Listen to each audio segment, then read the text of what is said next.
Es gibt einen dicken, fetten, großen Unterschied zwischen Begehren auf der einen Seite und Begierde auf der anderen. Begehren hat mit Ehren zu tun und Begierde mit Gier zu tun. Ein Bild dafür in Genesis ist diese Idee mit dem Apfel, nicht, das ergriffen worden ist. Die mussten unbedingt diesen Apfel haben. Oder der Gollum mit dem Ring im Herr der Ringe, nicht diesen My Precious. Nicht, unbedingt muss ich das haben. Und Begierde in einer Beziehung, weil wir reden ja gerade von Leiblichkeit und Sexualität, ist konzentriert vor allem auf 3 Dinge. Das erste ist, dass es heißt, ich fokussiere mich nur noch auf eine Sache, in diesem Fall halt die Sexualität. Es ist nur noch das wichtig ist. Ich will nur noch das, ich muss es unbedingt haben.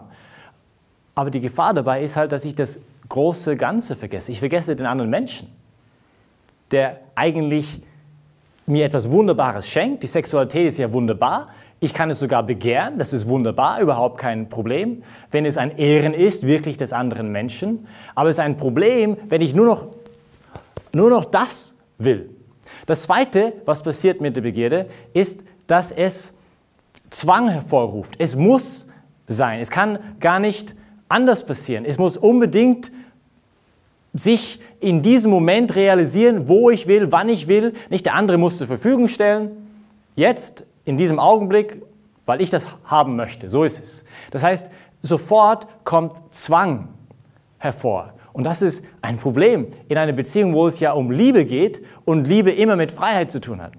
Und der dritte Aspekt der Begierde ist es, dass ich selber meine eigene innere Freiheit verliere.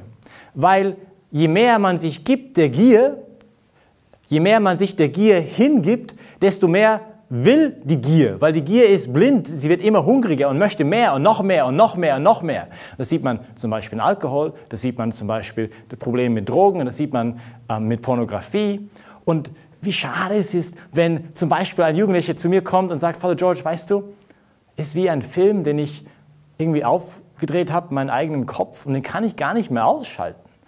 Und der irgendwie nicht mehr innerlich frei ist, ein Mädel normal anzuschauen, ohne irgendwelche Hintergedanken zu haben. Das ist so schade. Natürlich Hoffnungszeichen.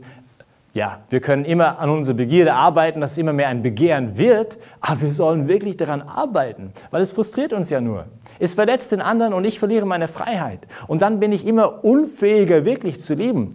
Und das wäre doch sehr schade, oder?